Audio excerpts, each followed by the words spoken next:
Economics of growth and ഡെവലപ്മെൻറ്റിലെ second മൊഡ്യൂളായിട്ടുള്ള perceptions about development and under development എന്ന് പറയുന്ന മൊഡ്യൂളാണ് നമ്മൾ ഡിസ്കസ് ചെയ്യുന്നത്. അതായത് വികസനത്തെയും അവികസനത്തെയും, അതായത് ഡെവലപ്മെൻറ്റിനെയും അണ്ടർ ഡെവലപ്മെൻറ്റിനെയും കുറിച്ചുള്ള പെർസെപ്ഷൻസ്, ധാരണകളെ കുറിച്ചിട്ടാണ് നമ്മൾ ഈ ഒരു മൊഡ്യൂളിൽ ഡിസ്കസ് ചെയ്യുന്നത്. The development of poorer countries and getting rid of severe poverty could be seen as one of the biggest challenges four humanity. അതായത് നമ്മൾ ഈ പറയുന്ന പുവർ ആയിട്ടുള്ള കൺട്രീസ്, ഈ അണ്ടർ ഡെവലപ്ഡ് ആയിട്ടുള്ള കൺട്രീസിൻ്റെ വികസനവും അതുപോലെ തന്നെ വളരെയധികം കടുത്ത ദാരിദ്ര്യത്തിൽ നിന്നുള്ള മുക്തി അത് നേടുന്നതൊക്കെയാണ് ഹ്യൂമാനിറ്റിയുടെ ഏറ്റവും വലിയ വെല്ലുവിളിയായിട്ടാണ് കാണുന്നത്. വികസനം എന്നാൽ നമ്മൾ പറയുന്ന പോലെ രാജ്യങ്ങളെ സാമ്പത്തികമായിട്ടും സാമൂഹികമായിട്ടൊക്കെ തന്നെ മികച്ചതാക്കുക എന്നുള്ളതാണ്. പക്ഷേ ഇത് കൂടുതൽ മെച്ചപ്പെട്ട വിഭവങ്ങളുള്ളതിനെ കുറിച്ചിട്ടാണ് പറയുന്നത്. So development means making countries better off economically and socially. It's about having more and better resources.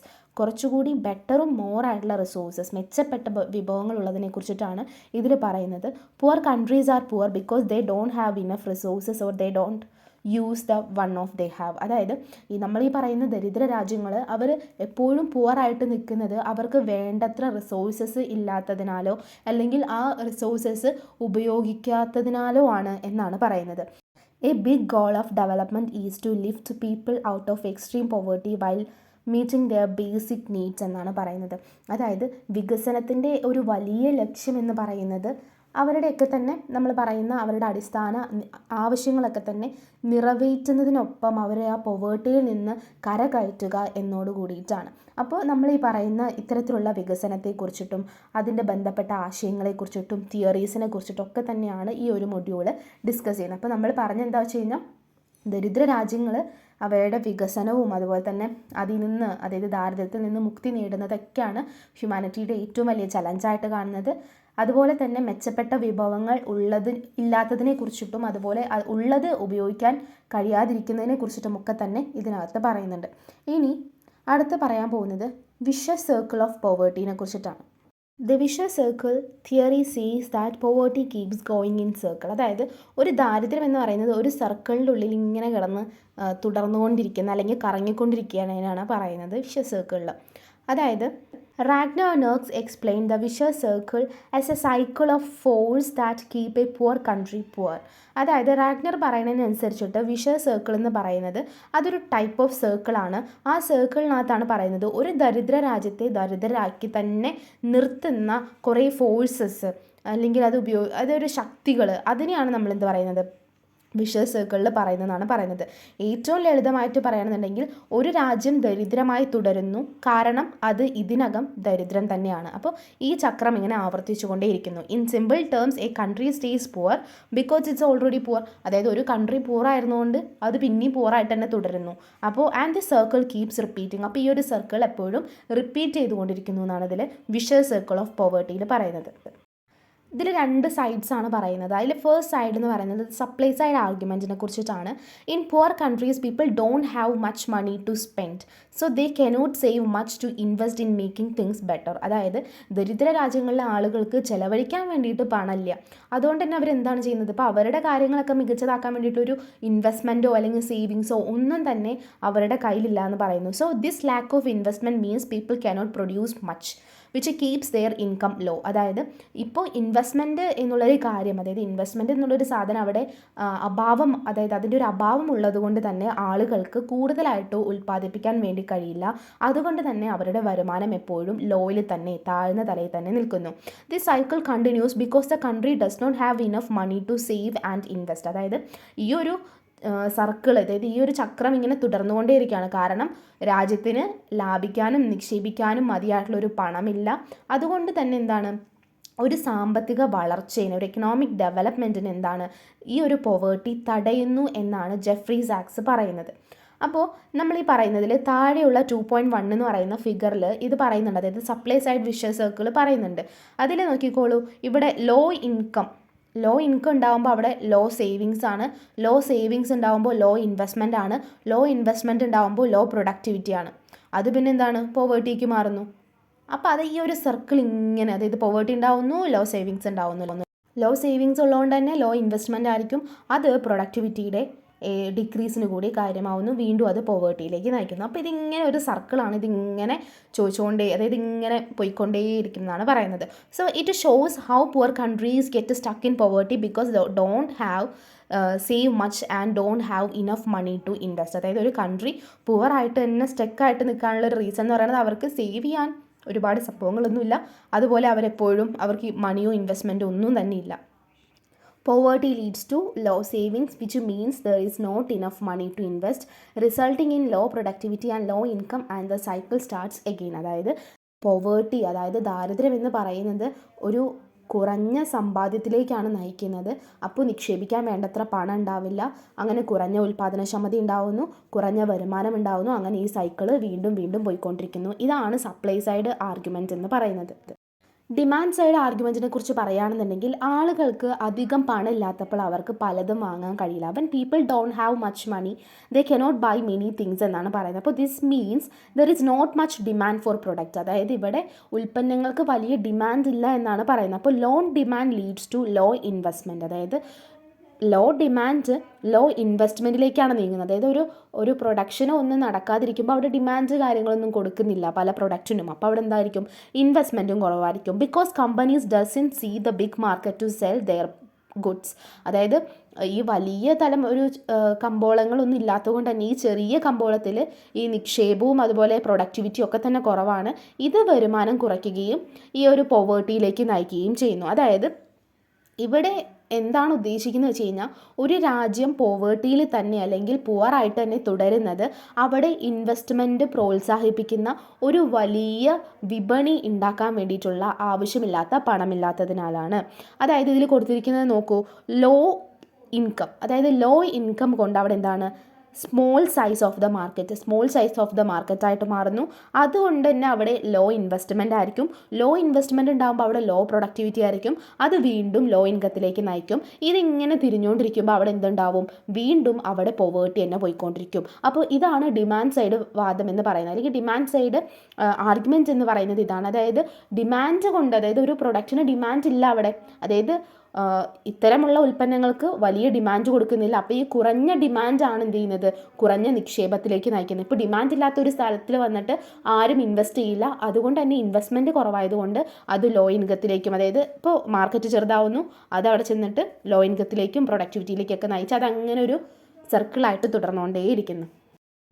ഇനി പറയാൻ വേണ്ടി പോകുന്നത് ഈ ഒരു വിഷസ് സർക്കിള് ഇല്ലാതാക്കാൻ വേണ്ടി, അല്ലെങ്കിൽ അത് ബ്രേക്ക് ചെയ്യാൻ വേണ്ടിയിട്ട് എന്തൊക്കെ മെഷേഴ്സാണ് ചെയ്യാൻ, അല്ലെങ്കിൽ എന്തൊക്കെ നടപടികളാണ് ചെയ്യേണ്ടി വരിക എന്നാണ് പറയുന്നത്. So to break the vicious circle we need to invest enough in both public and private sectors. അതായത് നമ്മൾ പറഞ്ഞ പോലെ ഇതിനൊക്കെ നമുക്ക് മനസ്സിലായിട്ടുണ്ടാവും, ഇൻവെസ്റ്റ്മെൻ്റ് ആണ് മെയിൻ എന്ന് പറയുന്നത്. അപ്പോൾ പൊതുമേഖലയിലും ഈ സ്വകാര്യ മേഖലയിലും വേണ്ടത്ര നിക്ഷേപം നടത്തേണ്ടതാണ് ആദ്യം ചെയ്യേണ്ട കാര്യമെന്ന് പറയുന്നത്.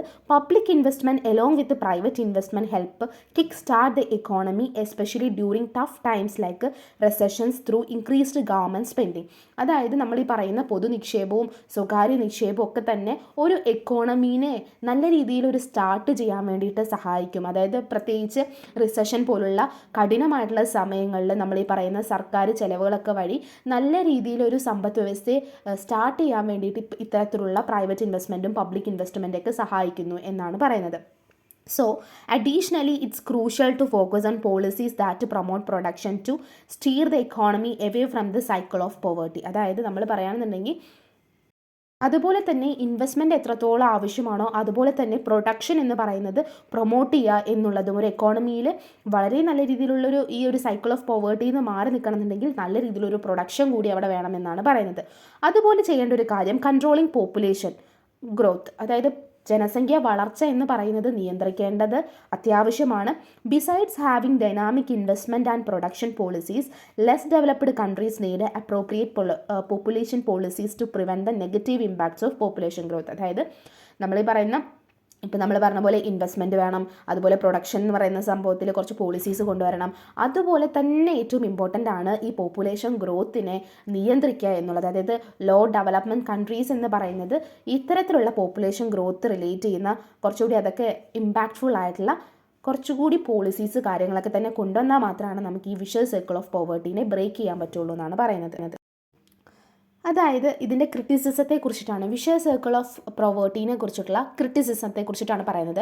ടോട്ടൽ നമ്മൾ ഈ ഒരു തിയറിനെ കുറിച്ചുള്ള ഒരു അസംഷൻ അല്ലെങ്കിൽ ഇതിൻ്റെ ഒരു വൃത്തം എന്ന് പറയുന്നത് വെച്ച് കഴിഞ്ഞാൽ, the theory assumes that everyone in third world countries is poor and unable to save much leading to cycle of poverty. അതായത് ഈ മൂന്നാം ലോക രാജ്യങ്ങളിലെ എല്ലാവരും ദരിദ്രരാണെന്നും അവർക്കൊന്നും സേവ് ചെയ്യാൻ കഴിയാത്തവരാണെന്നും ഇത് അവരുടെ പോവേർട്ടി സൈക്കിളിലേക്ക് നയിക്കുന്നുവെന്നാണ് ഈ വിഷ്വൽ സർക്കിൾ ഓഫ് പോവേർട്ടിയിൽ പറയുന്നത്. രണ്ടാമത്തത് potential four saving in low income countries. താഴ്ന്ന വരുമാനമുള്ള രാജ്യങ്ങളിൽ സമ്പാദിക്കാനുള്ള സാധ്യതയെക്കുറിച്ച് ഇതിൽ പറയുന്നുണ്ട്. അതായത് കുറഞ്ഞ വരുമാനം ഉണ്ടായിരുന്നിട്ടും സമ്പന്ന രാജ്യങ്ങളെ അപേക്ഷിച്ച് പലതരത്തിലുള്ള ട്രാൻസാക്ഷൻ്റെ ശേഷിയിലും ലൈഫ് സ്റ്റൈലിലും ഉണ്ടാകുന്ന വ്യത്യാസങ്ങൾ കാരണം താഴ്ന്ന വരുമാനമുള്ള രാജ്യങ്ങളിലെ വ്യക്തികൾക്ക് ഗണ്യമായിട്ട് കൂടുതൽ ലാഭിക്കാൻ കഴിയും. സോ ഈ ഒരു കാര്യം എന്ന് പറയുന്നത് ഇതിൻ്റെ ഒരു ക്രിറ്റിസിസമാണ്. രണ്ടാമത്തെ പറയുന്നത് മാർക്കറ്റ് പൊട്ടൻഷ്യൽ ആൻഡ് ചലഞ്ചസ്, അതായത് വിപണിയിലെ സാധ്യതകളും വെല്ലുവിളികളെ കുറിച്ചിട്ടാണ്. There is a significant market for products commonly consumed by low-income people in less developed countries such as sugar, flour, soap and sandals. അതായത് ഈ പഞ്ചസാര, മൈദ, സോപ്പ് മറ്റ് പോലുള്ള വികസിത രാജ്യങ്ങളിലെ താഴ്ന്ന വരുമാനക്കാരായിട്ടുള്ള ആളുകൾ സാധാരണയായിട്ട് ഉപയോഗിക്കുന്ന ഉൽപ്പന്നങ്ങളൊക്കെ തന്നെ കാര്യമായിട്ട് ആ മാർക്കറ്റിലുള്ളത് തന്നെയാണ്. അപ്പോൾ ഈ ആവശ്യ സാധനങ്ങളുടെ പ്രൊഡക്ഷൻ അത് നല്ല രീതിയിൽ മെച്ചപ്പെടുത്തി കഴിഞ്ഞാൽ ഒരു മാർക്കറ്റിനെ പിടിച്ചടക്കാൻ വേണ്ടി പറ്റുമെന്നാണ് പറയുന്നത്. Establishing large business requires not only a big market but also entrepreneurial, managerial and technical skills which are often limited in developing countries. അതായത് നമ്മൾ പറയുകയാണെന്നുണ്ടെങ്കിൽ ഒരു വലിയ ബിസിനസ്സൊന്നും അവിടെ സ്ഥാപിക്കാൻ പറ്റിയില്ലെങ്കിൽ, ഒരു വലിയ വിപണിയൊന്നും കിട്ടിയില്ലെങ്കിലും അത്യാവശ്യ സാധനങ്ങളുടെയൊക്കെ തന്നെ പ്രൊഡക്ഷൻ കൂട്ടുന്നതിലൂടെ നല്ലൊരു മെച്ചപ്പെട്ട മാർക്കറ്റ് ഉണ്ടാക്കാൻ വേണ്ടി പറ്റുമെന്നാണ് പറയുന്നത്. So market potential and challenges എന്ന് പറയുന്നത് ഇപ്പോൾ ഈ പറഞ്ഞതിൻ്റെ ഒരു ക്രിറ്റിസിസമാണ്. സോ ടോട്ടൽ നമ്മൾ ഈ വിഷ്വൽ സർക്കിൾ ഓഫ് പോവേർട്ടിയുടെ നമ്മൾ 2 ആർഗ്യുമെൻറ്റ്സ് പറഞ്ഞു. സപ്ലൈ സൈഡും ഡിമാൻഡ് സൈഡും ഉള്ള ആർഗ്യുമെൻറ്റ്സിനെ കുറിച്ചിട്ട് പറഞ്ഞു. ടോട്ടൽ ഒരു അസംഷൻ പറഞ്ഞു കഴിഞ്ഞു, അതിൻ്റെ ഒരു ക്രിറ്റിസിസം പറഞ്ഞു കഴിഞ്ഞു, എങ്ങനെ ഇത് ബ്രേക്ക് ചെയ്യാൻ പറ്റുന്നുള്ള കാര്യങ്ങളും പറഞ്ഞു കഴിഞ്ഞു. ഇനി നമ്മൾ അടുത്ത് പോകാൻ വേണ്ടി പോകുന്നത് റോസ്റ്റോ സ്റ്റേജസ് ഓഫ് ഗ്രോത്തിലേക്കാണ്. W. Rosto's The Stages of Economic Growth, a Non-Communist Manifesto 1960, stands out as a prominent modernization theory during 1960s. In this work, Rostow not only presents a political theory but also conducts a descriptive economic analysis of national development patterns. W. Rostowയുടെ the stages of economic growth a non communist manifesto എന്ന് പറയുന്നത് 1960കളിലെ ഒരു പ്രമുഖ modern ആയിട്ടുള്ള ഒരു സിദ്ധാന്തമാണ്, modernisation തിയറിയാണ്. ഈ ഒരു റൈറ്റിൽ അദ്ദേഹം പറയുന്നത് റോസ്റ്റോയുടെ ഒരു രാഷ്ട്രീയ സിദ്ധാന്തമല്ല, ഒരു പൊളിറ്റിക്കൽ തിയറി മാത്രമല്ല, ഈ നാഷണൽ ഡെവലപ്മെൻറ്റ് പാറ്റേൺസിൽ ഒരു വിവരണാത്മകം, അതായത് ഡിസ്ക്രിപ്റ്റീവ് ആയിട്ടുള്ള ഒരു സാമ്പത്തികമായിട്ടുള്ള വിശകലനം നടത്തുകയുമാണ് അദ്ദേഹം ചെയ്യുന്നത്. At its core, Rostow's thesis revolves around the progression of economies through 5 distinct stages of development: traditional, transitional, take-off, maturity and high mass consumption. അതായത് റോസ്റ്റോയുടെ അഭിപ്രായത്തിൽ പറയുകയാണെന്നുണ്ടെങ്കിൽ ഇവിടെ പ്രോഗ്രഷൻ ഓഫ് ഇക്കോണമീസ്, അതായത് സമ്പദ് വ്യവസ്ഥയുടെ പുരോഗതി എന്ന് പറയുന്നത് വികസനത്തിൻ്റെ 5 വ്യത്യസ്ത ഘട്ടങ്ങളിലൂടെയാണ് കടന്നു പോകുന്നത്. ഫസ്റ്റ് വൺ എന്ന് പറയുന്നത് ട്രഡീഷണൽ ആണ്, സെക്കൻഡ് വൺ ട്രാൻസിഷണൽ ആണ്, third one take off, fourth one maturity and fifth one high mass consumption. So this categorisation helps to classify societies based on their developmental stages. അതായത് ഈ ഒരു classification എന്ന് പറയുന്നത് സമൂഹത്തിനെ അവരുടെ ഒരു വികസനത്തിൻ്റെ ഘട്ടങ്ങൾ അല്ലെങ്കിൽ അവരുടെ ഒരു ഡെവലപ്മെൻറ്റൽ സ്റ്റേജസ് വെച്ചിട്ട് തരംതിരിക്കാൻ വേണ്ടിയിട്ട് സഹായിക്കുന്നു എന്നാണ് പറയുന്നത്. So offering insights into evolution of economies over time. കാലക്രമേണ ഈ ഒരു എക്കോണമിയുടെ എവല്യൂഷനിലേക്കുള്ള ഉൾക്കാഴ്ചകളൊക്കെ തന്നെ ഈ ഒരു കാര്യം ചെയ്യുന്നു എന്നാണ് പറയുന്നത്. അപ്പോൾ റോസ്റ്റോയുടെ വളർച്ചയുടെ ഘട്ടങ്ങൾ എന്ന് പറയുന്നത് 5 എണ്ണമാണ്: traditional, transitional, take off, maturity and high mass consumption. First one എന്ന് പറയുന്നത് ട്രഡീഷണൽ സൊസൈറ്റിയാണ്. ട്രഡീഷണൽ സൊസൈറ്റി എന്ന് വെച്ച് കഴിഞ്ഞാൽ characterised by primitive production techniques and heavy reliance on agriculture. അതായത് സാങ്കേതിക വിദ്യകളൊന്നും ഉപയോഗിക്കാണ്ട്, അതായത് പ്രാകൃതമായിട്ടുള്ള ട്രഡീഷണൽ ആയിട്ടുള്ള സാങ്കേതിക വിദ്യകൾ ഉപയോഗിച്ചിട്ട് കൃഷിയെ അമിതമായിട്ട് ആശ്രയിക്കുക എന്നുള്ളതാണ് ഈ ട്രഡീഷണൽ സൊസൈറ്റി എന്ന് പറയുന്നത്. അതുപോലെ തന്നെ limited scientific and technological development, അവിടെ വളരെ പരിമിതമായിട്ടുള്ള രീതിയിലുള്ള ശാസ്ത്ര സാങ്കേതിക വികസനം മാത്രമാണുള്ളത്. അതുപോലെ പറയുകയാണെന്നുണ്ടെങ്കിൽ social structure based on inheritance rules by wealthy landlords and holding powers. അതായത് നമ്മൾ പറയുകയാണെന്നുണ്ടെങ്കിൽ ഈ ലാൻഡ് ലോഡ്സ് ആയിരിക്കും അവരുടെ ഉള്ളൊരു സമൂഹത്തെ അധികാരം കൈവശം വെച്ചിരിക്കുന്നത്, അതായത് നമ്മൾ ഈ പറയുന്ന ഈ പലതരത്തിലുള്ള നിയമങ്ങളൊക്കെ തന്നെ സമ്പന്നരുമായിട്ടുള്ള റിലേറ്റ് ചെയ്തിട്ട് അവരായിരിക്കും ഈ സമൂഹത്തെ അധികാരം വെച്ചിരിക്കുന്നത്. അപ്പോൾ ലാൻഡ് ലോഡ്സ് എന്നുള്ളൊരു കാര്യത്തെക്കുറിച്ച് പറയുന്നുണ്ട്. അതായത് പ്രധാനമായിട്ടും നമ്മൾ ഈ പറയുന്ന ഭൂവുടമകൾ ഉണ്ടായിരിക്കും, അവരുടെ പ്രധാനമായിട്ടുള്ള കൃഷിയാണ് അവരുടെ വരുമാനം എന്ന് പറയുന്നത്. വരുമാനം കുറഞ്ഞു വരുന്ന ഒരു ടൈപ്പായിരിക്കും. പിന്നെ വളരെയധികം അണ്ടർ ഡെവലപ്ഡ് ആയിട്ടുള്ള രീതിയിലുള്ള ശാസ്ത്ര സാങ്കേതിക വിദ്യകളായിരിക്കും അവർ ഉപയോഗിക്കുന്നുണ്ടാവുക. ഇതാണ് അതിൽ പറയുന്നത്. ഇനി ട്രാൻസിഷണൽ സ്റ്റേജ് എന്ന് പറയുന്നത് position between feudalism and take off. ഫ്യൂഡലിസത്തിനും ടേക്ക് ഓഫിനും ഇടയിലുള്ള ഒരു കാലഘട്ടമാണ് നമ്മുടെ ട്രാൻസിഷണൽ സ്റ്റേജ് എന്ന് പറയുന്നത്. Requires investment level to reach at least 10% of national income primarily in social infrastructure like transport. ഇപ്പോൾ ഗതാഗതം പോലുള്ള പലതരത്തിലുള്ള അടിസ്ഥാന സൗകര്യങ്ങളൊക്കെ തന്നെ ഒരു നേഷനിൽ കൊണ്ടുവരണം എന്നുണ്ടെങ്കിൽ നാഷണൽ ഇൻകം എന്ന് പറയുന്നത് അതിൻ്റെ 10%ലും എത്തിക്കാൻ വേണ്ടിയിട്ട് പലതരത്തിലുള്ള ഇൻവെസ്റ്റ്മെൻറ്റുകൾ ആവശ്യമാണ്.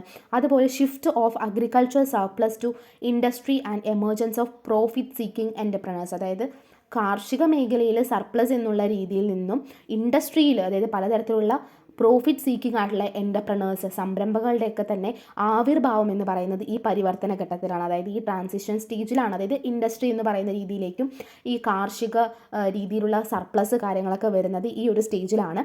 Duration depends on the pace of modernisation efforts and resource allocation. നമ്മൾ ഈ പറയുന്ന മോഡേണൈസേഷൻ, അതുപോലെ അതിൻ്റെ റിസോഴ്സ് അലോക്കേഷൻ തുടങ്ങിയിട്ടുള്ള പല കാര്യങ്ങളും എന്ന് പറയുന്നത് ഈ സമയത്തെ ഡിപ്പെൻഡ് ചെയ്തിട്ടാണ്. അതായത് പല ഡ്യൂറേഷൻ അനുസരിച്ചിട്ട് ഈ മോഡേണൈസേഷൻ എഫേർട്സും റിസോഴ്സ് അലോക്കേഷനൊക്കെ തന്നെ അതിൻ്റെയൊക്കെ തന്നെ പലതരത്തിലുള്ള ശ്രമങ്ങളും ഇതിനെയാണ് ആശ്രയിച്ചിരിക്കുന്നത്. പിന്നെ key features include movements of agriculture out urban areas, expansion of social infrastructure and technological advancement in agriculture. അതായത് കാർഷിക ഉൽപ്പന്നങ്ങളൊക്കെ തന്നെ നഗരപ്രദേശങ്ങളിലേക്ക് നീക്കം ചെയ്യുകയും അവിടെയുള്ള ഒരു സോഷ്യൽ ഇൻഫ്രാസ്ട്രക്ചർ ഉണ്ടാകുന്ന പലതരത്തിലുള്ള വികസനങ്ങളും വിപുലീകരണങ്ങളും പിന്നെ കാർഷിക മേഖലയിൽ പലതരത്തിലുള്ള ടെക്നോളജീസ് കാര്യങ്ങളൊക്കെ തന്നെ കൊണ്ടുവരിക, ഇതൊക്കെയാണ് ട്രാൻസിഷൻ സ്റ്റേജിൽ എന്ന് പറയുന്നത്. അടുത്ത സ്റ്റേജ് എന്ന് പറയുന്നത് ടേക്ക് ഓഫ് ആണ്. ടേക്ക് ഓഫ് എന്ന് വെച്ച് കഴിഞ്ഞാൽ signifies a period of rapid economic expansion and industrialisation. അതായത് പ്രത്യേകിച്ച് അതായത് റാപ്പിഡ് ആയിട്ടുള്ള ഒരു സാമ്പത്തിക വികസനം അല്ലെങ്കിൽ ഒരു വികാസത്തിൻ്റെയും വ്യവസായവൽക്കരണത്തിൻ്റെയും കാലഘട്ടമാണ് ടേക്ക് ഓഫ് എന്ന് പറയുന്നത്. ഇവിടെ നിക്ഷേപ നിരക്ക്, അതായത് ഇൻവെസ്റ്റ്മെൻറ്റ് റേറ്റ് എന്ന് പറയുന്നത് 10% ആണ് നാഷണൽ ഇൻകത്തിൻ്റെ. അതുപോലെ തന്നെ growth in leading sectors supplemented by secondary and derived sectors. അതായത് എല്ലാ മേഖലകളിലെയും വളർച്ചയും അതുപോലെ സെക്കൻഡറി സെക്ടേഴ്സും സപ്ലിമെൻ്ററി ആയിട്ടുള്ള എല്ലാ സെക്ടേഴ്സിലും നല്ല രീതിയിലുള്ളൊരു വളർച്ചയാണ് ഈ ഒരു ടേക്ക് ഓഫ് എന്ന് പറയുന്ന ഒരു പീരീഡിൽ കാണാൻ വേണ്ടി പറ്റുന്നത്. അതുപോലെ external factors like foreign capital inflows and crucial. അതായത് വിദേശത്ത് നിന്നുള്ള മൂലധനങ്ങൾ കാര്യങ്ങളൊക്കെ തന്നെ ഇവിടെ ഇമ്പോർട്ടൻ്റ് ആയിട്ടുള്ള ഒരു കാര്യമാണ്. Internal improvements in communication and infrastructure are vital for market expansion. അതായത് നമ്മൾ ഈ പറയുന്ന വിപണിയുടെ വിപുലീകരണത്തിന് വേണ്ടിയിട്ട് പലതരത്തിലുള്ള കമ്മ്യൂണിക്കേഷനും അതുപോലെ തന്നെ ഇൻഫ്രാസ്ട്രക്ചറിലൊക്കെ തന്നെ ഇൻറ്റേർണൽ ആയിട്ടുള്ള ഒരുപാട് ഇംപ്രൂവ്മെൻറ്റ്സ് കൊണ്ടുവരുന്നുണ്ട്.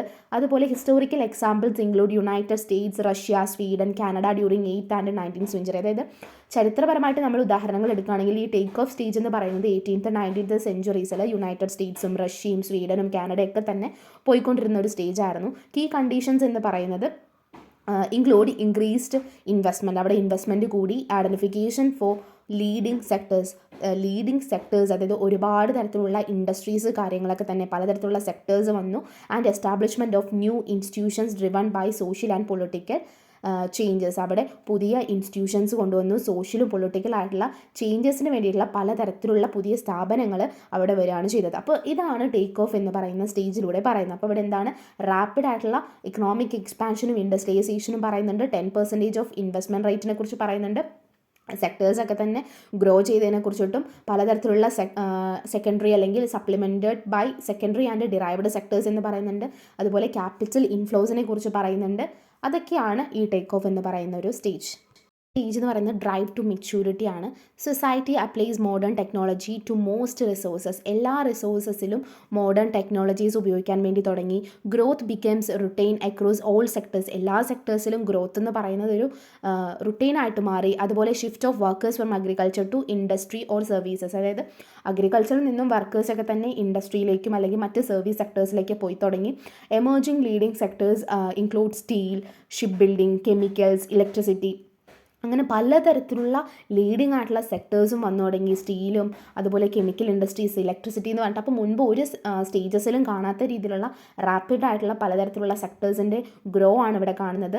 അതുപോലെ structural changes in society, work force distribution and urbanization ഒക്കെ, അതായത് സമൂഹത്തിൻ്റെ ഒക്കെ തന്നെ വളരെ ഘടനാപരമായിട്ടുള്ള മാറ്റങ്ങൾ വന്നു. അതുപോലെ വർക്ക് ഫോഴ്സിൻ്റെ ഡിസ്ട്രിബ്യൂഷനെ കുറിച്ചിട്ടും അർബനൈസേഷനെ കുറിച്ചിട്ടുള്ളൊക്കെ പലതരത്തിലുള്ള ഒരു ഡെവലപ്മെൻ്റ് ആണ് അവിടെ ഉണ്ടായിട്ടുണ്ടായിരുന്നത്. Political decisions on wealth allocation become crucial, അതായത് വെൽത്തിനെ റിലേറ്റ് ചെയ്തിട്ടുള്ള രാഷ്ട്രീയ തീരുമാനങ്ങളൊക്കെ തന്നെ വരാൻ തുടങ്ങി. Countries may take 40 to 60 years to pass through this stage, അതായത് 40 മുതൽ 60 വർഷം വരെയാണ് ഒരു രാജ്യം ഇതിലൂടെ കടന്നു പോകാൻ എടുക്കുന്ന വർഷം എന്ന് പറയുന്നത്. സോ ഇതിൻ്റെ കീ എലമെൻറ്റ്സ് എന്ന് പറയുന്നത് shift in work force distribution towards industry and service, അതായത് വ്യവസായത്തിലേക്കും സർവീസിലേക്കുമുള്ള തൊഴിലിൻ്റെ ശക്തി വിതരണത്തിലുള്ളൊരു മാറ്റമുണ്ടായി. പിന്നെ വർക്കേഴ്സിൻ്റെ സ്കില്ലും അവരുടെ ലെവലും ഒക്കെ തന്നെ വർദ്ധിപ്പിച്ചു. അതുപോലെ സോഷ്യൽ സെക്യൂരിറ്റി മെഷേഴ്സിൻ്റെ ഒക്കെ തന്നെ ഇംപ്ലിമെൻറ്റേഷൻ, അതുപോലെ transition of industrial leadership from entrepreneurs to manage boosting firm efficiency, അതായത് വ്യവസായിക നേതൃത്വം എന്ന് പറയുന്നത് സംരംഭകരിൽ നിന്ന്, അതായത് എൻ്റർപ്രണേഴ്സിൽ നിന്നും മാനേജർമാരിലേക്കുള്ള മാറ്റം, അതുപോലെ ഒരു ഇൻസ്റ്റിറ്റ്യൂഷൻ്റെ എഫിഷ്യൻസി വർദ്ധിപ്പിക്കുക. അതുപോലെ 10 to 20% ആണ് അവിടെ ഇൻവെസ്റ്റ്മെൻറ്റിൻ്റെ റൈസ് ഉണ്ടാവുന്നത് നാഷണൽ ഇൻകത്തിൽ. അപ്പോൾ ഇതൊക്കെയാണ് ഇതിൻ്റെ ടോട്ടൽ കീ എലമെൻറ്റ്സ് എന്ന് പറയുന്നത്. അപ്പോൾ ഇതാണ് ഡ്രൈവ് ടു മെച്യൂരിറ്റി എന്ന് പറയുന്ന സ്റ്റേജ്. ഇനി ലാസ്റ്റ് സ്റ്റേജ് എന്ന് പറയുന്നത് stages of high mass consumption എന്നുള്ളതാണ്. Workers seeks more leisure and demand durable goods like automobiles and appliances. അതായത് തൊഴിലാളികൾ എന്ന് പറയുന്നത് കുറച്ചുകൂടി റസ്റ്റിലേക്ക് പോവുകയും അതുപോലെ ഓട്ടോമൊബൈൽസ് അല്ലെങ്കിൽ വീട്ടുപകരണങ്ങൾ തുടങ്ങിയുള്ളതിലൊക്കെ തന്നെ കുറച്ചുകൂടി ഡ്യൂറബിൾ ആയിട്ടുള്ള ഗുഡ്സ് കാര്യങ്ങളൊക്കെ തന്നെ മാർക്കറ്റിൽ വരാൻ വേണ്ടി തുടങ്ങി. അതുപോലെ implementation of progressive taxation and social safety nets, അതായത് പലതരത്തിലുള്ള ടാക്സേഷൻ, പ്രോഗ്രസീവ് ടാക്സേഷൻസും അതുപോലെ പലതരത്തിലുള്ള ഇപ്പോൾ ഗവൺമെൻറ്റിൻ്റേതായിട്ടുള്ള പലതരത്തിലുള്ള സേഫ്റ്റി റിലേറ്റ് ചെയ്തിട്ടുള്ള കാര്യങ്ങൾ അല്ലെങ്കിൽ പോളിസീസൊക്കെ വരാൻ വേണ്ടി തുടങ്ങി. പിന്നെ developing countries have limited prospects of reaching this stage on, അതായത് നമ്മൾ ഈ പറയുന്ന ഡെവലപ്പിംഗ് കൺട്രീസിന് ഈ ഒരു ഘട്ടത്തിലെത്താൻ വേണ്ടിയിട്ട് വളരെയധികം കുറച്ച് ബുദ്ധിമുട്ടുണ്ട്. അതായത് കുറച്ചുകൂടി ടൈം എടുക്കും ഇതിലേക്ക് എത്താൻ വേണ്ടിയിട്ട്. അപ്പോൾ ഇതിൽ പറയുമ്പോൾ വർക്കേഴ്സ് എന്ന് പറയുന്നത് കുറച്ചുകൂടി അവർ റസ്റ്റിലേക്ക് പോവുകയാണ്. അതായത് ഇവർക്ക് കിട്ടുന്ന പലതരത്തിലുള്ള അപ്ലയൻസസ് അല്ലെങ്കിൽ ഓട്ടോമൊബൈൽസ് റിലേറ്റ് ചെയ്തിട്ട് അവരുടെ കാര്യങ്ങളൊക്കെ തന്നെ പോവുകയും നമ്മുടെ വർക്കേഴ്സ് എന്ന് പറയുന്നത് കുറച്ചുകൂടി വിശ്രമത്തിലേക്ക് മാറുകയും ചെയ്യുന്നു. Only A few countries have reached the stage of high mass consumption. ചില രാജ്യങ്ങൾ മാത്രമാണ് ഈ ഒരു സ്റ്റേജസിലേക്ക് എത്തിയിട്ടുള്ളൂ എന്നാണ് പറയുന്നത്. ഇനി ഇതിൻ്റെ ക്രിറ്റിസിസത്തിലേക്കാണ് പോകുന്നത്. ഫസ്റ്റ് വൺ എന്ന് പറയുന്നത് സയൻറ്റിഫിക് ബേസിസ് ആണ്. അതായത് ഇപ്പോൾ പറയുന്ന ഈ ഒരു തിയറിക്കോ അല്ലെങ്കിൽ ഇവിടെ കൊടുത്തിരിക്കുന്ന റോസ്റ്റോസ് പ്രപ്പോസ്ഡ് ഇൻവെസ്റ്റ്മെൻറ്റ് റേഷ്യോ ഒക്കെ തന്നെ ഡിഫറെൻറ്റ് ഡെവലപ്മെൻറ്റ് സ്റ്റേജിൽ കൊടുക്കുന്ന ഇതൊന്നും തന്നെ നമുക്ക് കൃത്യമായിട്ട് നമുക്കൊരു സയൻറ്റിഫിക് ബേസിസിൽ പറയാൻ വേണ്ടി കഴിയില്ല എന്നാണ് പറയുന്നത്. അപ്പോൾ ക്രിട്ടിക്സ് ഇതാണ് ചോദിക്കുന്ന ഒരു കാര്യം എന്ന് പറയുന്നത്. സെക്കൻഡ് വൺ എന്ന് പറയുന്നത് കോൺട്രഡിക്ടറി എംപിറിക്കൽ ഡാറ്റയാണ്. അതായത് ഇപ്പോൾ empirical data on the take-off stage of European countries presents contradictions unlike Marx theory of dialectics. അതായത് മാർക്സിൻ്റെ തിയറി ഓഫ് ഡയലക്റ്റിക്സ് പറയുമ്പോൾ ഇപ്പോൾ ഇതിൽ പറഞ്ഞിരിക്കുന്ന യൂറോപ്യൻ കൺട്രീസിലുണ്ടായിരുന്ന ടേക്ക് ഓഫ് സ്റ്റേജിലുണ്ടായിരുന്ന എംപിരിക്കൽ ഡാറ്റയും തമ്മിൽ പലതരത്തിലുള്ളൊരു കോൺട്രഡിക്ഷൻസ് ഉണ്ട്.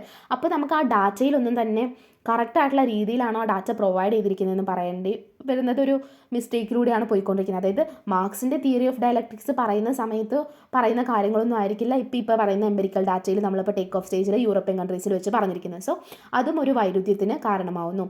Lakh of clarity in transitions, അതായത് സമൂഹത്തിൽ ഇപ്പോൾ ഘട്ടങ്ങൾക്കിടയിൽ എങ്ങനെ ഇത് ട്രാൻസിഷൻ വരുന്നു, അതായത് ഇപ്പോൾ ഒരു സെക്ടറിൽ നിന്ന് മറ്റൊരു സെക്ടറിലേക്ക് പോകുമ്പോൾ ഈ ഒരു ട്രാൻസിഷൻ എങ്ങനെ വരുന്നു, ഇതിൻ്റെ ഇടയിലുണ്ടാകുന്ന ഇൻ്റർ സെക്ടറായിട്ടുള്ള റിലേഷൻസിനെയൊക്കെ തന്നെ ഇത് അവഗണിക്കുന്നു എന്നാണ്. അതുപോലെ റോസ്റ്റോയുടെ ഈ ഒരു സിദ്ധാന്തത്തിന് വ്യക്തതയില്ല എന്ന് കൂടിയിട്ടാണ് lakh of clarity in transition എന്ന് പറയുന്നതിൽ. ഫോർത്ത് വൺ എന്ന് പറയുന്നത് പ്രാക്ടിക്കൽ ചലഞ്ചസ് ആണ്. ഈ റോസ്റ്റോയുടെ ഈ ആശയങ്ങളൊക്കെ നടപ്പിലാക്കുന്നതിന് വേണ്ടിയിട്ട് ഇപ്പോൾ അവിടെ ഒരുപാട് പ്രാക്ടിക്കൽ ചലഞ്ചസ് ഫേസ് ചെയ്യുന്നുണ്ട്. ഇപ്പോൾ such as high unemployment rates, neglect the barriers of resource scarcity, അതായത് തൊഴിലില്ലായ്മയും അതുപോലെ ഇപ്പോൾ റിസോഴ്സസിൻ്റെയൊക്കെ തന്നെ വിഭവങ്ങളൊന്നും കിട്ടാതിരിക്കുന്ന അവസ്ഥ. അപ്പോൾ ഇത്തരത്തിലുള്ള പ്രായോഗികമായിട്ടുള്ള പലതരത്തിലുള്ള വെല്ലുവിളികളും അവിടെ ഉണ്ട്. അപ്പോൾ റോസ്റ്റോയുടെ ഐഡിയ പറയുന്നത് ഇത്തരത്തിലുള്ള ഈ പ്രാക്ടിക്കലായിട്ടുള്ള ചലഞ്ചസ് ഒക്കെ തന്നെ അവിടെ ഇഷ്യൂ ആയിട്ട് മാറുന്നുണ്ട്. അപ്പോൾ ഫോർത്ത് വൺ എന്ന് പറയുന്നത് പ്രാക്ടിക്കൽ ചലഞ്ചസ് ആണ്. ഇനി ഫിഫ്ത്ത് വൺ എന്ന് പറയുന്നത് മിസ്സിംഗ് എസെൻഷ്യൽ ഫാക്ടേഴ്സ് ആണ്. അതായത് ഇപ്പോൾ നമ്മൾ പറയുന്ന many developing nations lack essential factors like technical expertise, skilled labour, political stability, crucial for development. അപ്പോൾ നമ്മൾ പറയുന്ന പലതരത്തിലുള്ള ഡെവലപ്പിംഗ് നേഷൻസിലും ഇത്തരത്തിലുള്ള എസെൻഷ്യൽ ഫാക്ടേഴ്സ് ഒക്കെ മിസ്സിംഗ് ആണ്. അപ്പോൾ ഈ റോസ്റ്റോയുടെ തിയറി അനുസരിച്ചിട്ട് പറയുകയാണെന്നുണ്ടെങ്കിൽ ഇത്തരത്തിലുള്ള ഫാക്ടേഴ്സ് ഒന്നും ഈ പറയുന്ന രീതിയിലുള്ള കാര്യങ്ങളിലൊന്നും വരുന്നില്ല. അപ്പോൾ നമ്മൾ പറയുന്ന ഇത്തരത്തിലുള്ള ആവശ്യ ഘടകങ്ങൾ പല വികസ്വര രാജ്യങ്ങൾക്കും ഇല്ല എന്നാണ് പറയുന്നത്. അപ്പോൾ മിസ്സിംഗ് എസെൻഷ്യൽ ഫാക്ടേഴ്സ് എന്ന് പറയുന്ന ഒരു ക്രൂഷ്യൽ ആയിട്ടുള്ള ഒരു ക്രിട്ടിക്കലാണ്. നെക്സ്റ്റ് വൺ എന്ന് പറയുന്നത് emphasize on economic growth. Critics argue that Rostow's model prioritize economic growth over human welfare and social development indicators. അതായത് ക്രിട്ടിക്സ് പറയുന്ന അനുസരിച്ച് റോസ്റ്റോയുടെ മോഡൽ ഏറ്റവും കൂടുതൽ പ്രയോറിറ്റി നൽകുന്നത് എക്കണോമിക് ഗ്രോത്തിന് വേണ്ടിയിട്ടാണ്. ഒരു ഹ്യൂമൻ വെൽഫെയറിനോ അല്ലെങ്കിൽ ഒരു സോഷ്യൽ ഡെവലപ്മെൻറ്റിനോ അത്തരത്തിലുള്ള ഇൻഡിക്കേറ്റേഴ്സിനോ ഒന്നും തന്നെ അയാൾ മുൻതൂക്കം നൽകുന്നില്ല. ഇപ്പോൾ പറയുന്ന എക്കണോമിക് ഗ്രോത്തിനാണ് കൂടുതലും പ്രയോറിറ്റി നൽകുന്നു എന്ന് പറയുന്നത്. അപ്പോൾ എംഫസൈസ് ഓൺ എക്കണോമിക് ഗ്രോത്ത് എന്ന് പറയുന്ന ഒരു ക്രിറ്റിസിസമാണ്. സെവൻത്ത് വൺ എന്ന് പറയുന്നത് ലിമിറ്റഡ് ഡെവലപ്മെൻറ്റ് പ്രൊഫൈലാണ്. Some countries achieve growth targets but struggle to enrich their development profile. അതായത് ചില കൺട്രീസ് ഇപ്പോൾ പറയുന്ന തരത്തിലുള്ള എല്ലാ ടാർഗറ്റ്സ് അച്ചീവ് ചെയ്ത് കഴിഞ്ഞാൽ ഒരു ഡെവലപ്മെൻറ്റ് പ്രൊഫൈൽ ഉണ്ടാക്കാൻ വേണ്ടി അവർക്ക് പറ്റുന്നില്ല. അതായത് ഡെവലപ്മെൻറ്റേതായിട്ടുള്ള രീതിയിൽ പലതരത്തിലുള്ള കാര്യങ്ങൾ ഇപ്പോൾ ഇൻഫ്രാസ്ട്രക്ചർ ബേസ് ചെയ്തിട്ടാവട്ടെ ടാർഗറ്റ് അവർ ചിലപ്പോൾ അച്ചീവ് ചെയ്തിട്ടുണ്ടാകും, പക്ഷേ ഒരു രീതിയിൽ നോക്കുമ്പോൾ അവരുടെ ഡെവലപ്മെൻറ്റ് പ്രൊഫൈൽ എന്ന് പറയുന്നത് ലിമിറ്റഡ് ആണ്. അപ്പോൾ റോസ്റ്റോയുടെ ഈ ഒരു തിയറിയിലും ലിമിറ്റഡ് ഡെവലപ്മെൻറ്റ് പ്രൊഫൈലിനെ കുറിച്ചിട്ടാണ് പറയുന്നത്. സോ അതൊരു ക്രിറ്റിസിസമാണ്. എയ്ത്ത് വൺ എന്ന് പറയുന്നത് ഹോപ്പ്ഫുൾ പേഴ്സ്പെക്റ്റീവ് ആണ്. Despite critics, Rostov's model offers hope by suggesting that all countries have an equal chance to transition from underdevelopment to sustained development. അതായത് ഇത്തരം വിമർശനങ്ങൾക്കിടയിലും എല്ലാ രാജ്യങ്ങൾക്കും ഇത്തരം പറയുന്ന അണ്ടർ ഡെവലപ്മെൻറ്റിൽ നിന്നും സുസ്ഥിരമായിട്ടുള്ള ഒരു ഡെവലപ്മെൻറ്റിലേക്ക് മാറാൻ തുല്യ അവസരമുണ്ട് എന്ന് നിർദ്ദേശിച്ചുകൊണ്ടാണ് ഈ റോസ്റ്റോയുടെ ഒരു നമ്മൾ പറയുന്നൊരു മാതൃക പ്രതീക്ഷ നൽകുന്നതെന്നാണ് പറയുന്നത്. അപ്പോൾ ഒരു ഹോപ്പ്ഫുൾ പേഴ്സ്പെക്റ്റീവിലാണ് ഇത് അവസാനിക്കുന്നത്. അപ്പോൾ അതൊരു ക്രിറ്റിസിസം അല്ല, ജസ്റ്റ് ഇതിനെ കുറിച്ചിട്ടാണ് അദ്ദേഹം പറയുന്നത്.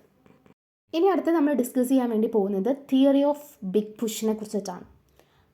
Post world war II economic theory stressed the importance of big push to lift under developed countries out of poverty traps. അതായത് രണ്ടാം ലോക മഹായുദ്ധത്തിന് ശേഷമുള്ള ഈ സാമ്പത്തിക സിദ്ധാന്തങ്ങൾ ഒക്കെ തന്നെ ഈ അണ്ടർ ഡെവലപ്ഡ് ആയിട്ടുള്ള നേഷൻസിനെ എങ്ങനെയും പോവേർട്ടിയുടെ കെണിയിൽ നിന്ന്, ആ ട്രാപ്പിൽ നിന്ന് രക്ഷിക്കണം അല്ലെങ്കിൽ അവരെ കരകയറ്റണം എന്നുള്ള ഒരു വലിയ മുന്നേറ്റം ആവശ്യമാണ് എന്നാണ്, ഒരു ബിഗ് പുഷ് ഉണ്ടാവണം എന്നാണ് അവർ ഊന്നി പറഞ്ഞിട്ടുണ്ടായിരുന്നത്. So Rosenstein Rodan proposed increasing the investment ratio of to 18% of national income to achieve this big push. അപ്പോൾ ഇത്തരത്തിലുള്ളൊരു ബിഗ് പുഷ് കൈവരിക്കുന്നതിന് വേണ്ടിയിട്ട് ഇൻവെസ്റ്റ്മെൻറ്റ് റേഷ്യോയിൽ നാഷണൽ ഇൻകത്തിൻ്റെ 80% ആയിട്ട് ഉയർത്താൻ വേണ്ടിയിട്ടാണ് റോസസ്റ്റീൻ റോഡൻ നിർദ്ദേശിച്ചിട്ടുണ്ടായിരുന്നത്. So these theories known as economic of growth and development aimed to address post war economic challenges through significant investment. അപ്പോൾ ഈ ഒരു തിയറിനെയാണ് economics of growth and development എന്ന് പറയുന്നത്. സോ ഇത് അഡ്രസ്സ് ചെയ്യുന്നത് പോസ്റ്റ് വാർ എക്കണോമിക് ചലഞ്ചസിൽ ഒരു സിഗ്നിഫിക്കൻ്റ് ആയിട്ടുള്ള ഇൻവെസ്റ്റ്മെൻറ്റ് ഓരോ നേഷൻസിലും ഉണ്ടാക്കാൻ വേണ്ടിയിട്ടാണ്. Recognizing the pivotal role of investment they advocated the for concentrated efforts to mobilize resources and stimulate growth. അപ്പോൾ ഈ ഒരു ഇൻവെസ്റ്റ്മെൻറ്റിൻ്റെ നിർണായക പങ്ക് തിരിച്ചറിഞ്ഞുകൊണ്ട് പരമാവധി റിസോഴ്സസൊക്കെ തന്നെ സമാഹരിക്കുകയും ഗ്രോത്തിനെ പ്രൊമോട്ട് ചെയ്യുകയും അതിൻ്റേതായിട്ടുള്ള ഒരു സെൻട്രൽ ആയിട്ടുള്ള പലതരത്തിലുള്ള എഫേർട്സിന് വേണ്ടിയിട്ടുമാണ് അവർ വാദിച്ചിട്ടുണ്ടായിരുന്നത്.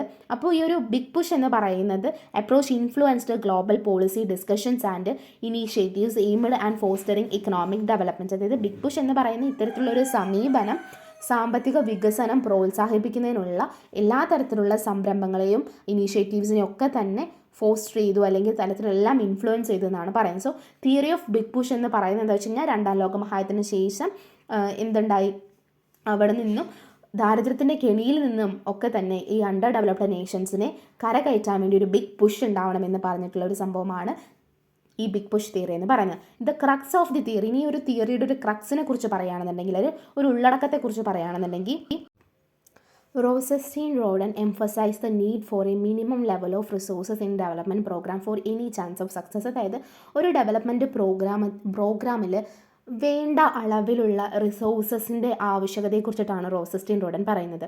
According to the theory of big push a minimum quantum of investment is crucial for success. അതായത് അദ്ദേഹത്തിൻ്റെ ഈ ഒരു സിദ്ധാന്തം അനുസരിച്ചിട്ട് ഏറ്റവും കുറഞ്ഞ ഒരു നിക്ഷേപം അല്ലെങ്കിൽ ഒരു മിനിമം ഇൻവെസ്റ്റ്മെൻറ്റ് എന്ന് പറയുന്നത് സക്സസിൻ്റെ ഭയങ്കര ക്രൂഷ്യൽ ആയിട്ടുള്ളൊരു പാർട്ടാണ്.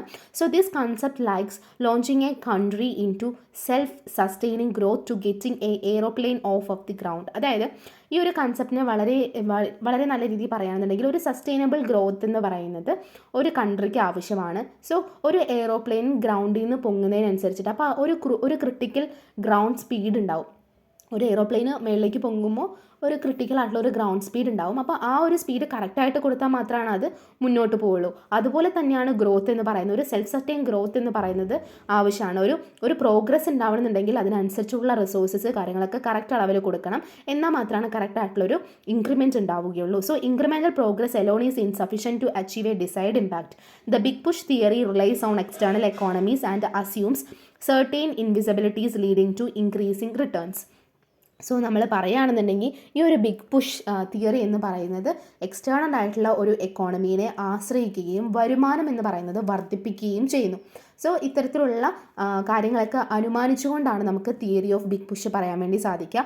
It requires multiple sectors to industries simultaneously to generate enough national income for industrialization to be profitable.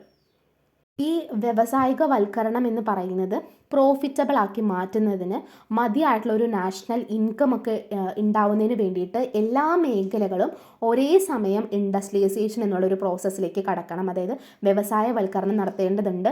എന്നാൽ മാത്രമാണ് ഈ നാഷണൽ ഇൻകം സൃഷ്ടിക്കുകയും ഒന്നിലധികം മേഖലകളൊക്കെ തന്നെ വളരെയധികം പെട്ടെന്ന് ഗ്രോ ചെയ്യുകയും ചെയ്തോളൂ. So the theory of big push എന്ന് പറയുന്നത് നമ്മൾ ഈ രണ്ടാം ലോക മഹായുദ്ധത്തിന് ശേഷം ഉണ്ടായിട്ടുള്ള കുറച്ച് തിയറീസ് വെച്ചിട്ട് അണ്ടർ ഡെവലപ്ഡ് ആയിട്ടുള്ള നേഷൻസിനെ എങ്ങനെ പോവേർട്ടിയിൽ നിന്ന് മാറ്റാൻ വേണ്ടി പറഞ്ഞു. അതിനുശേഷം ഇതിൻ്റെ ഒരു ക്രക്സ് എന്നുള്ള രീതി പറയുകയാണെന്നുണ്ടെങ്കിൽ ഈ വികസന പരിപാടികളൊക്കെ തന്നെ സക്സസ് ആവണമെന്നുണ്ടെങ്കിൽ അതിൽ വിഭവങ്ങളുടെയൊക്കെ തന്നെ കറക്റ്റായിട്ടുള്ള യൂസ് വേണം. അതുപോലെ തന്നെ കറക്റ്റായിട്ടുള്ള രീതിയിലെല്ലാം കൊടുക്കണം. ഒരു നമ്മൾ പറഞ്ഞ പോലെ ഒരു വിമാനം നിലത്തുനിന്ന് ഉയരുന്നത് പോലെയാണ് പറയുന്നത്. അപ്പോൾ ഈ നിക്ഷേപം ഇൻവെസ്റ്റ്മെൻറ്റ് എന്ന് പറയുന്നത് ഗ്രോത്തിൽ എത്രത്തോളം ഇമ്പോർട്ടൻ്റ് ആണ് അതിനെക്കുറിച്ചിട്ടൊക്കെയാണ് ഇതിനകത്ത് പറയുന്നത്.